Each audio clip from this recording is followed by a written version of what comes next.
Allez, trade récap tout le monde. Je vais vous expliquer le trade que j'ai pris ce matin sur le DAX. Je l'ai pris un peu tard, mais c'est pour ça que j'ai pris un demi-risque. Et vous allez voir du coup le trade. Encore une fois, je l'ai envoyé à mes membres. Donc regardez, hop, tac.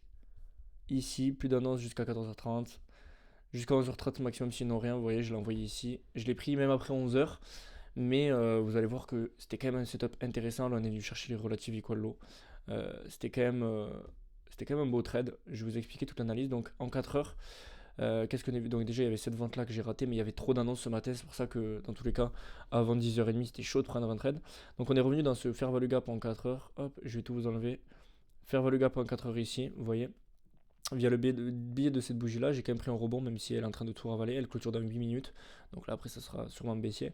Donc, gap en 4 heures. On avait également les 50% Fibo de cette grosse hausse ici, vous voyez. Hop, qu'on est revenu en 4 heures ici. On a 1 heure, on les a rejetés. Donc, moi, c'est ce mouvement là que j'ai pris. C'est quand même une belle bougie en 1 heure. Donc, en 1 heure, qu'est-ce que j'ai vu également? On a certes cassé ces lots ici, on a break de structure, mais ici, on a sweep. Vous voyez cette bougie en 1 heure, sweep dans ce gap en 4 heures, dans les 50% Fibo, dans ce gap en 1 heure. Donc à partir de là, je suis descendu en petite unité de temps et j'ai attendu comme d'habitude break de structure. Donc hop, break de cette structure là en 5 minutes ici qu'on a eu. On l'a même eu ici parce que je suis rentré sur ce gap ici. J'ai aussi surtout attendu l'inversion de ce gap en M5, donc ça je peux l'enlever, on sait qu'on est dans ce gap. Ici vous voyez on avait un 5 minutes faire le gap baissier. J'ai attendu qu'on l'inverse, donc on clôture au-dessus, en même temps on a break de structure, et donc à partir de là je me suis dit ok ça peut être intéressant de potentiellement rentrer sur ce gap en M5. J'ai attendu qu'il soit formé, je suis rentré directement sur ce gap en 5 minutes, et ce qui était intéressant aussi c'est qu'on avait ce gap en 3 minutes, vous voyez, qui n'a jamais été clôturé.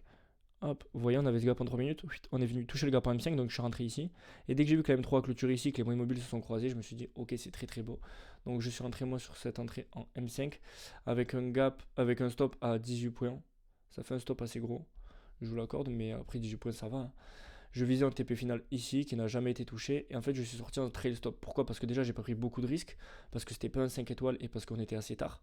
Je visais un ratio de 10 au total, au final je suis sorti un ratio de 1,5-2, donc c'est déjà pas mal. Je me suis mis à BE une fois qu'on avait pris ce high ici.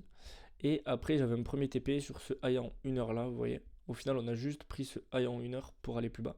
Donc ça, je l'avais pas vu, mais c'est pas grave. J'aurais pu le trail mon stop ici, mais j'ai pas raté grand chose dans le sens où mon stop, je l'avais trail en dessous de cette bougie là. Non, en dessous de cette mèche ici. Vous voyez, je me suis fait trail stop. On a failli aller toucher mon TP1, mais on l'a pas touché pour aller plus bas. Donc voilà, je suis sorti avec un ratio de 1.5, 2 à peu près, vous voyez, 1.5. C'est quand même un beau trade, hein. Un peu tard, donc dans tous les cas, je devais pas prendre la position, donc je suis quand même content. Je préfère sortir avec ça qu'avec un SL. C'est une position que de base je devais même pas prendre, donc dites-vous que c'est que du bonus. Et du coup, voilà pour ce trade récap, la team. J'espère que ça vous a plu. Je récapitule: 4 heures fair value gap, 50% Fibo de ce mouvement là, 1 heure sweep, 4 heures sweep parce qu'on avait pris c'est l'eau des bougies.